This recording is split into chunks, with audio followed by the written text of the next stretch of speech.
नमस्कार दोस्तों, स्वागत है आपका मेरे चैनल में इकोनॉमिक्स विद एनके, जहां हम इकोनॉमिक्स पढ़ रहे थे। हमने फर्स्ट क्लास के दौरान कुछ इम्पोर्टेंट कंसेप्ट किए थे, जीडीपी, जीएनपी, एनएनपी, पीसीआई। मैं आपको नोट डाउन करवा देता हूं। जीडीपी, जीएनपी, पीसीआई, एनएनपी, इसके अलावा नेशनल इनकम, ठीक है, जीवीए।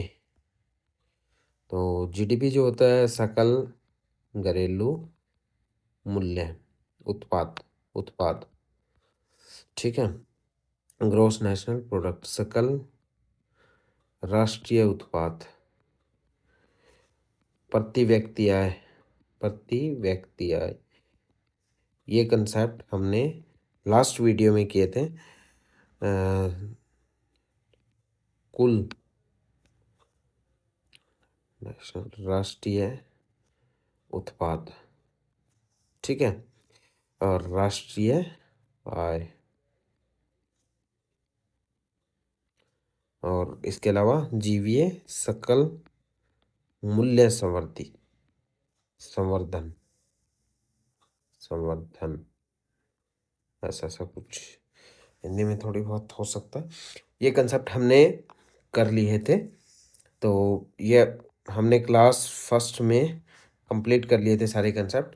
तो अगर आपको ने क्लास फर्स्ट नहीं देखी आपने, तो जाके उसे देखिए और अच्छे से ये कंसेप्ट क्लियर कीजिए, ताकि हम इकोनॉमिक्स को अच्छे से अंडरस्टैंड कर सकें, समझ सकें और जान सकें, और उन चीज़ों को अपना अच्छे से यूटिलाइज कर सकें एग्ज़ाम प्रिपरेशन में, और एग्ज़ाम के दौरान होने वाली कॉमन गलतियों से बचा जा सके और मोर एक्यूरेसी आ सके, और हम सफल होके एक अच्छी जॉब प्राप्त कर सकें। ओके, तो अब हम करते हैं क्लास सेकंड।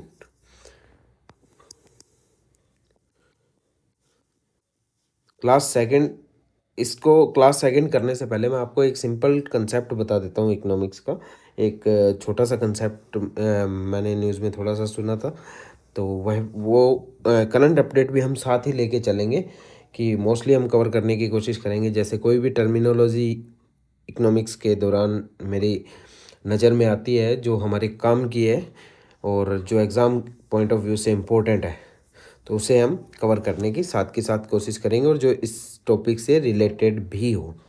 तो ग्रीन जीडीपी एक टर्मिनोलॉजी यूज मैंने अभी रिसेंट सुनी थी, ग्रीन जीडीपी।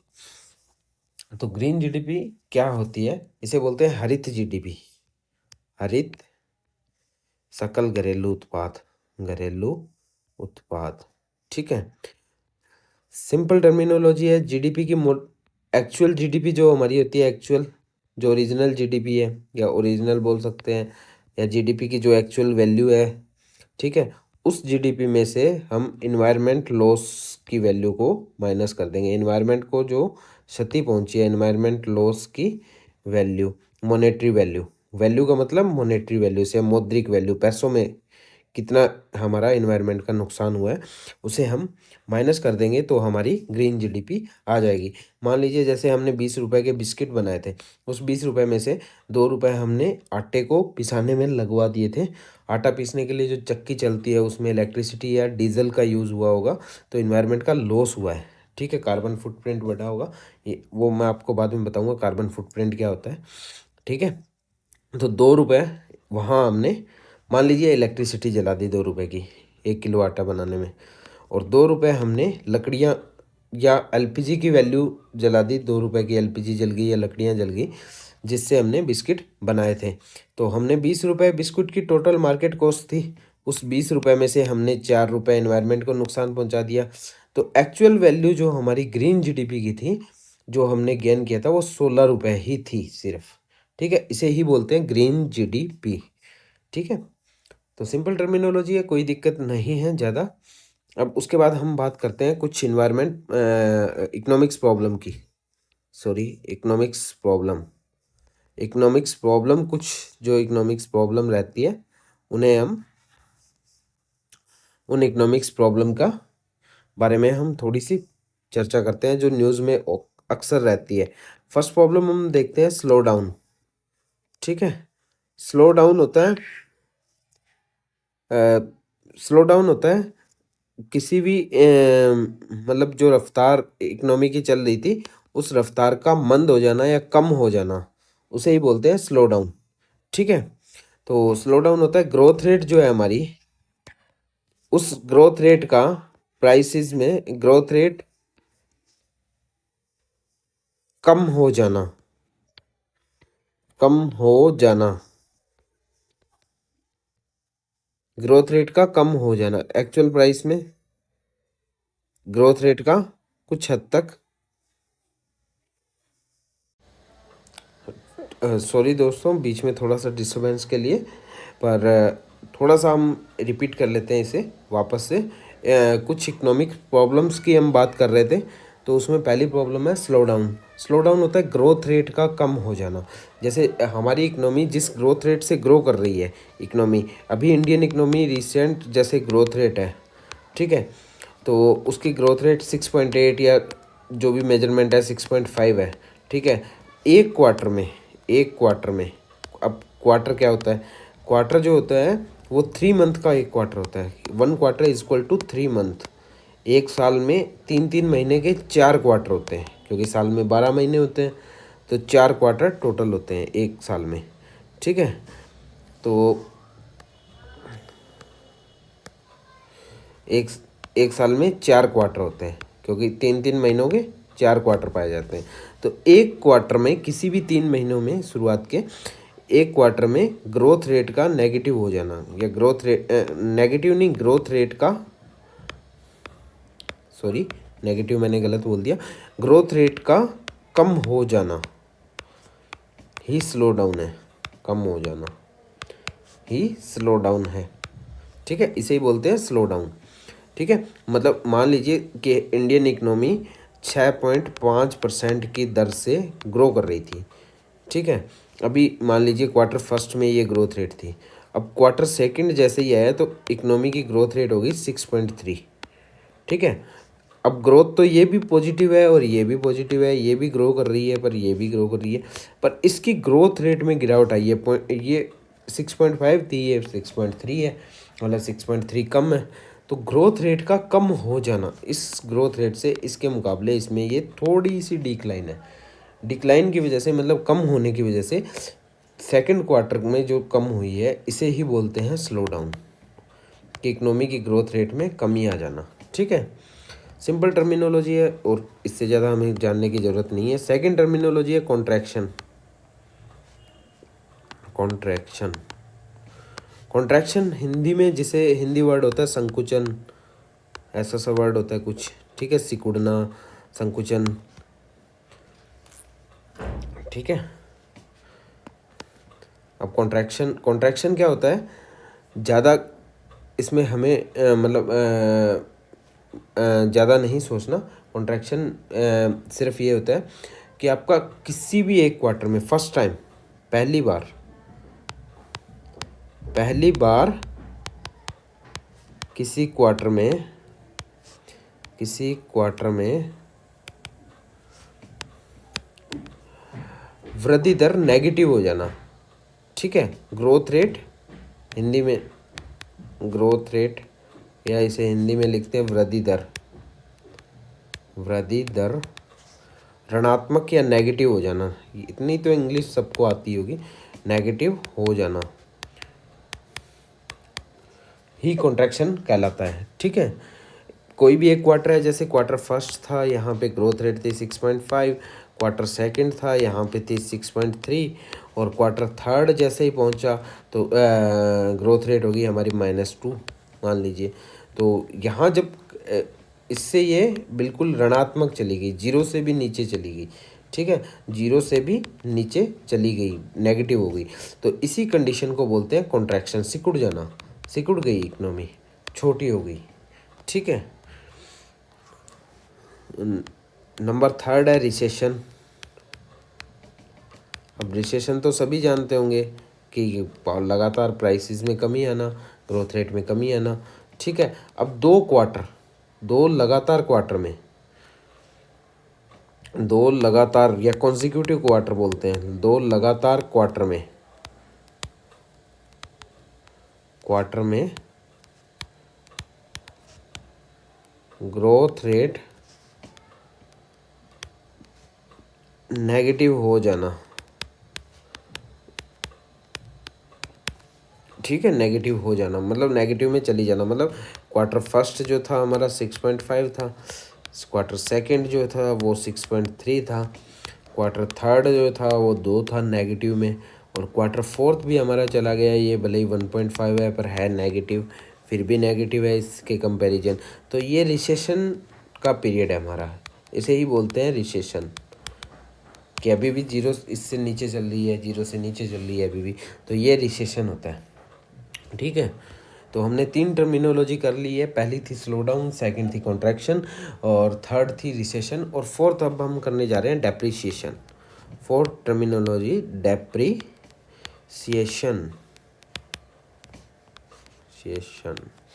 ठीक है, डेप्रिसिएशन, ठीक है। डेप्रिसिएशन बहुत सिंपल टर्म में, अगर एक लाइन में आपको वर्ड, 2 वर्ड में बोल रहा हूँ डेप्रिसिएशन, तो recession with deflation, recession plus deflation.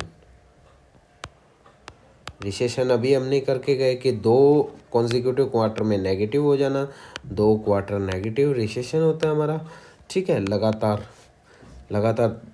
2 quarter का डिफ्लेशन होता है, प्राइस मूल्य में कमी, डिफ्लेशन होता है मूल्य में ऋणात्मकता, नेगेटिव कमी, मतलब कोई चीज़ थी जो 10 रुपये की बिक रही थी, पहले तो इसका बिकना ही बंद हुआ, अब तो भाई साहब 10 रुपये वाली चीज़ 8 रुपये में हो गई, समझ आ गई, फिर भी नहीं बिक रही, 10 रुपये वाली चीज़ 8 रुपये में हो गई फिर भी नहीं बिक रही। तो ऐसी सिचुएशन जब है कि पहले 10 रुपये वाली चीज़ बिकना ही बंद हो गई थी, वही बिल्कुल नेगेटिव चली गई थी ग्रोथ रेट ही, ठीक है, पहले जितनी बिक रही थी उसके भी कम बिक रही है, बहुत कम बिक रही है, प्री लेवल से भी नीचे चली गई, अब तो 8 रुपये में हो गई फिर भी नहीं बिक रही, ठीक है, फिर भी उस चीज़ में फिर भी नेगेटिव जो चल रही है, इस सिचुएशन को बोलते हैं डेप्रिसिएशन। जब भी डेप्रिसिएशन होता है, डेप्रिसिएशन कभी भी बढ़ेगा तो अनएम्प्लॉयमेंट साथ में बढ़ता है, अनएम्प्लॉयमेंट, और ऐसी कंडीशन जो अगर हो साथ में बढ़े, डेप्रिसिएशन और अनएम्प्लॉयमेंट साथ में बढ़े, तो इसे बोलते हैं वेज स्टिकीनेस, ठीक है। वेज होता है खर्चे या जो मतलब जो मेहनताना मजदूरी या भाड़ा जो होता है, जिसे मतलब खर्चा जो लगता है उसे बोलते हैं वेज। स्टिकीनेस होता है सख्त हो जाना, खर्चों का सख्त हो जाना, ठीक है। तो इस टर्मिनोलॉजी से आप समझ सकते हैं कि वेज स्टिकीनेस मार्केट में आ गई है, ठीक है। और एक टर्मिनोलॉजी और बचती है इसके बाद, मेल्ट डाउन। सॉरी, आज थोड़ा सा पता नहीं दिमाग कैसे काम कर रहा है कि लिखने में स्पेलिंग मिस्टेक कर रहा हूँ मैं। मेल्ट डाउन, मेल्ट, ये क्या हो रहा है भाई,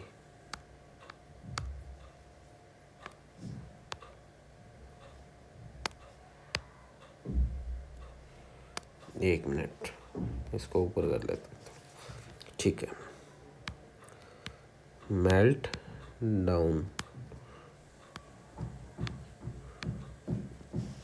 तो इस टर्मिनोलॉजी का हम यूज़ करने वाले हैं मेल्ट डाउन। मेल्ट डाउन कुछ नहीं, शेयर मार्केट में, शेयर मार्केट का नाम तो सबने सुना होगा, शेयर मार्केट में भारी नुकसान, मार्केट में शेयर के प्राइसेस अचानक से गिर जाना, भारी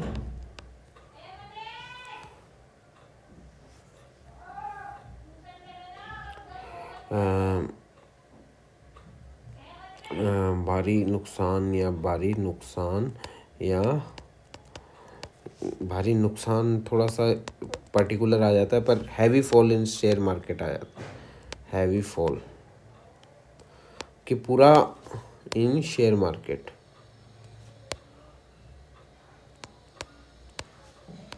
इस सिचुएशन को बोलते हैं मेल्ट डाउन, कि अचानक से पूरा बाजार का धराशायी हो जाना, ही शेयर मेल्ट डाउन होता है। बहुत कम होता है ये, मतलब जनरल टर्मिनोलॉजी में नहीं होता है, बहुत ही रेयर होता है। पर शेयर मार्केट अगर बहुत भयंकर तरीके से गिरा हो तो इकोनॉमी बहुत बुरी कंडीशन में होती है। तो इस चीज़ को मतलब सुधारने के लिए अगर ये कंडीशन सरकार के पास आती है तो हमारी इकोनॉमी में जैसे आती है, किसी की इकोनॉमी में अगर ये कंडीशन हो तो सरकारें क्या काम करती है? सरकार लेती है स्टिमुलस। ठीक है, स्टिमुलस, स्टिमुलस बोलते हैं उत्प्रेरक को, उत्प्रेरक। इसकी मतलब टर्मिनोलॉजी हिंदी में बोलते हैं उत्प्रेरक। अब उत्प्रेरक सबने पढ़ा होगा, 9वीं 10वीं के विज्ञान में है। उत्प्रेरक जो किसी क्रिया में की उत्तेजना को बढ़ा देते हैं नेगेटिव या पॉजिटिव रूप से, पर खुद उसमें भाग नहीं लेते। ठीक है, बिना भाग लिए डायरेक्टली उसमें इन्वॉल्व हुए किसी भी चीज़ को उत्तेजना को बढ़ा देते हैं। ठीक है, तो हम अभी इसमें स्टिमुलस करने वाले हैं। तो स्टिमुलस दो तरीके से होते हैं। ठीक है, तो जो स्ट्रक्चर होती है स्टिमुलस की, मैं आपको नेक्स्ट पेज पे करवाने की, चलिए इसी पे थोड़ा देखता हूँ मैं, तो नेक्स्ट पेज देखते हैं। ठीक है, structure of stimulus, structure of stimulus, stimulus की स्ट्रक्चर। दो तरीके के स्टिमुलस होते हैं। ठीक है, जो सरकार यूज़ करती है जनरल टर्म में। एक तो होता है मॉनेटरी पॉलिसी, एक होता है physical policy, physical policy. Hindi में बोलते हैं इसे वित्तीय नीति, वित्तीय नीति। और ये होती है मौद्रिक नीति। न्यूज़पेपर वगैरह पढ़ा कीजिए, उनमें इन टर्मिनोलॉजी का बहुत यूज़ होता है, वित्तीय नीति, फिजिकल नीति। ठीक है, तो इन टर्मिनोलॉजी को बहुत बार यूज़ किया जाता है न्यूज़पेपर में, तो आप इनको अच्छे से पढ़ा कीजिए। तो मौद्रिक नीति, मौद्रिक नीति क्या होती है? मौद्रिक नीति कौन डिसाइड करता है? मौद्रिक नीति एक कमेटी द्वारा निर्धारित की जाती है जिसे बोलते हैं एमपीसी। ठीक है, monetary policy committee, policy committee. ठीक है, मॉनेटरी पॉलिसी कमेटी। अब ये कमेटी क्या काम करती है? ये 6 सदस्यीय कमेटी होती है। सबसे पहले यही क्वेश्चन बन जाता है बहुत बार कि ये कितने सदस्यीय कमेटी होती है? 6 सदस्यीय कमेटी होती है। आपको छोटे एग्ज़ाम में, पीसीएस एग्ज़ाम में भी मिलेगा, इवन यूपीएससी तक में भी पहले पूछा जाता था, उसके बाद और वाइड जाने लगे इसमें थोड़ा सा। तो 6 सदस्यीय कमेटी होती है। सबसे पहले तो हमें यही याद रखना है। अब 6 सदस्य भाई साहब कौन होते हैं इसमें? 3 सदस्य होते हैं आरबीआई के और 3 सदस्य होते हैं गवर्नमेंट के। 3 सदस्य होते हैं गवर्नमेंट के, जो सेंट्रल गवर्नमेंट से रहते हैं। ठीक है, सरकार, अब सरकार किन्हें अपॉइंट करे ये हमारा मैटर नहीं है, पर 3 सदस्य जो आरबीआई के होते हैं उनमें जो हेड होता है, जो चीफ होता है भाई साहब, अब चीफ साहब बैठेंगे तो वो होंगे आरबीआई गवर्नर। आरबीआई का चीफ कौन है? RBI governor. तो हेड कौन करेगा? RBI governor. उसके अलावा 2 मेंबर और होते हैं आरबीआई के, जो डेप्यूटी गवर्नर भी हो सकते हैं, कोई भी जो आरबीआई डिसाइड करे, मोस्टली डेप्यूटी गवर्नर होता है। ठीक है, पर आरबीआई गवर्नर, अब चीफ साहब यहाँ बैठ रहे हैं। आरबीआई किसी भी कमेटी में जब बड़े ओहदे का आदमी बैठेगा तो जो होगा सबसे ऊपर उस कमेटी में वही उसका हेड होगा। तो आरबीआई गवर्नर चीफ जो है आरबीआई गवर्नर होते हैं और यही उस कमेटी की करते हैं अध्यक्षता, हेड। ठीक है, अब बचे 5 जने, तो उन 5 जनों के बहुमत से फैसला होता है इसमें, बहुमत से फैसला। ठीक है, ऐसा नहीं कि किसी एक का फैसला हो, बहुमत से फैसला होता है कि जो 3 जने एक साइड हो वो फैसला मॉनेटरी पॉलिसी कमेटी ले लेती है। अब फैसला क्या लेना है भाई साहब? फैसला ये लेना है कि हमें मार्केट में तरलता, लिक्विडिटी जो होती है, तरलता या जिसे बोलते हैं लिक्विडिटी, उसे बढ़ाना है कि घटाना है? बढ़ाना है या घटाना है? ठीक है, और तीसरा एक या घटाना है।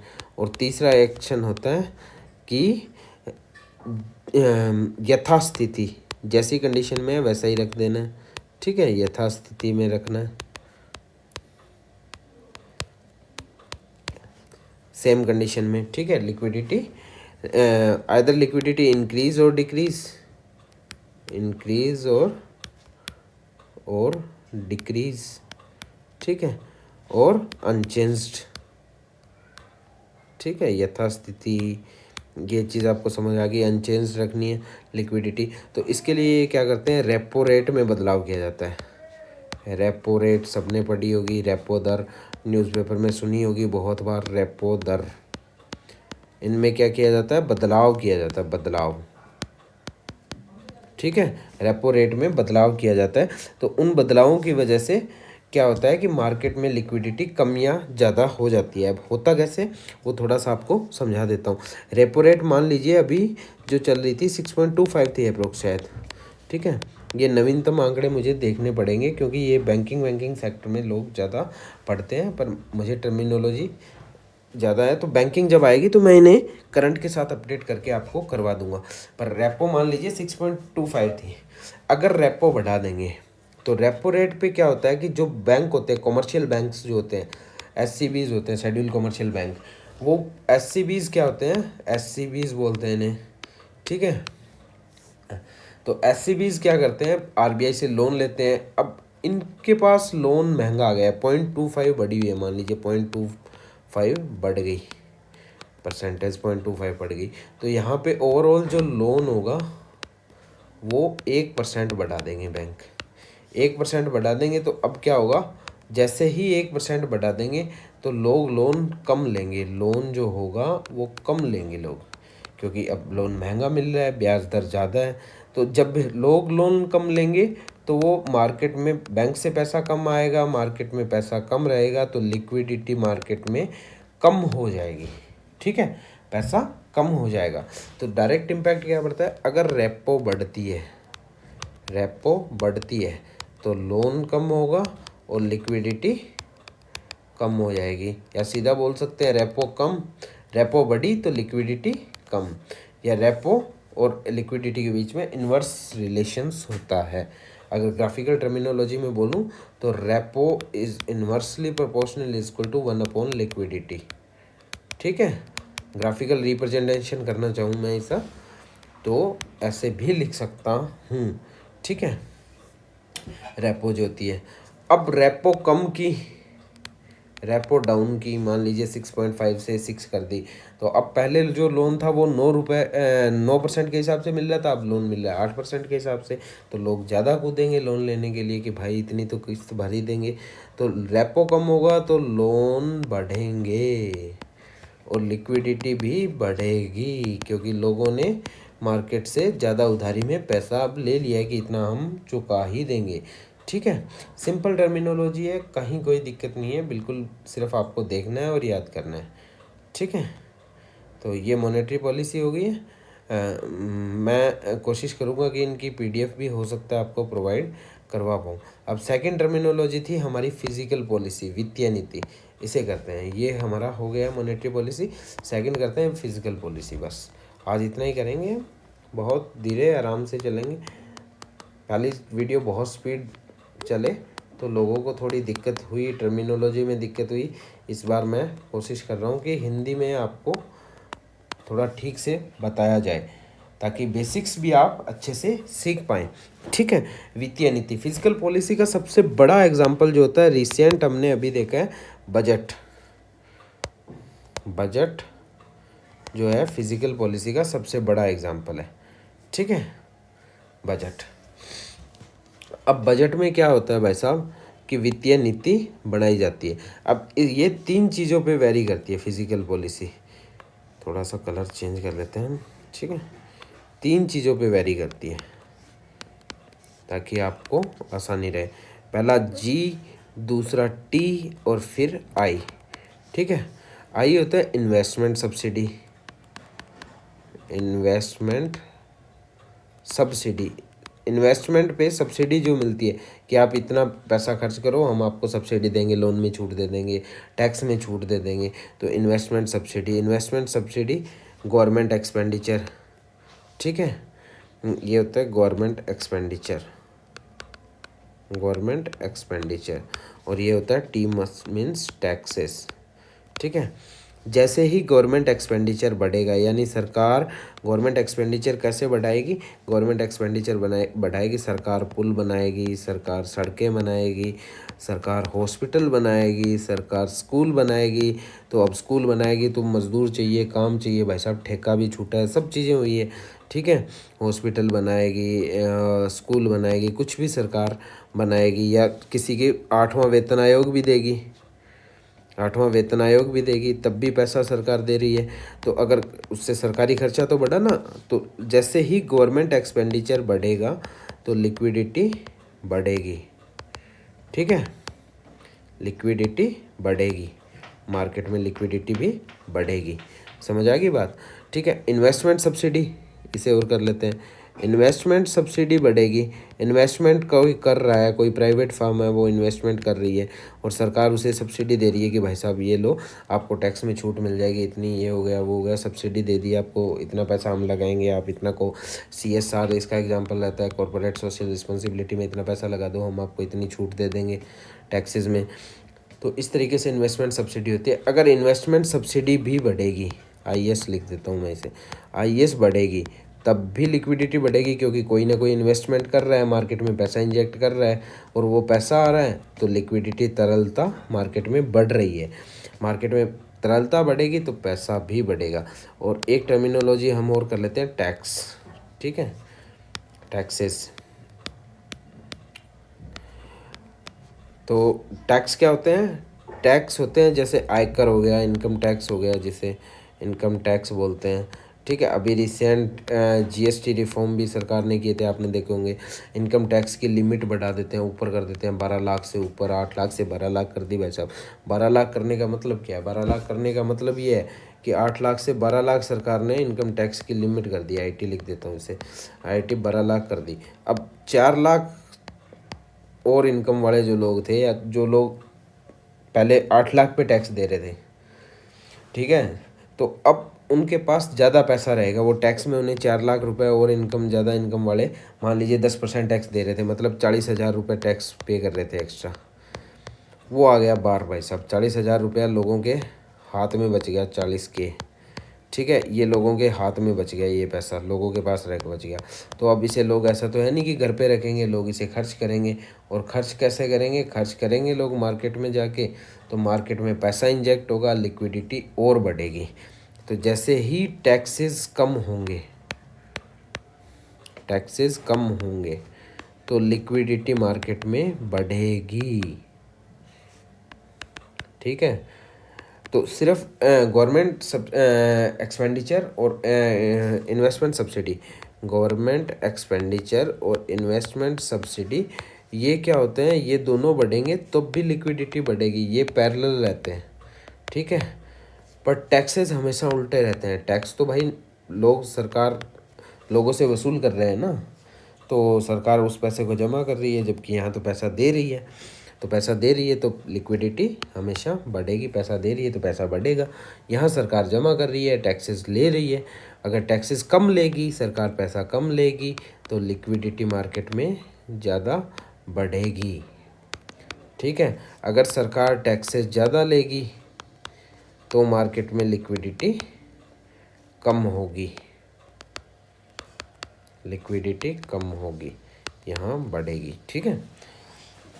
तो आई होप आपको ये टर्मिनोलॉजी, ये चीज़ें बिल्कुल आराम से क्लियर हुई होगी। तो बाकी चीज़ें हम लेके आते हैं नेक्स्ट क्लास में, और इस चैप्टर को पूरा करवाने का प्रयास करेंगे, ताकि आपको जल्दी से जल्दी आप इकोनॉमिक्स कंप्लीट करें और अपने एग्ज़ाम को ज़्यादा महत्व दें, चीज़ों को ज़्यादा महत्व दें, ज़्यादा चीज़ें सीखें। आई होप आपने अच्छे से सीखा होगा।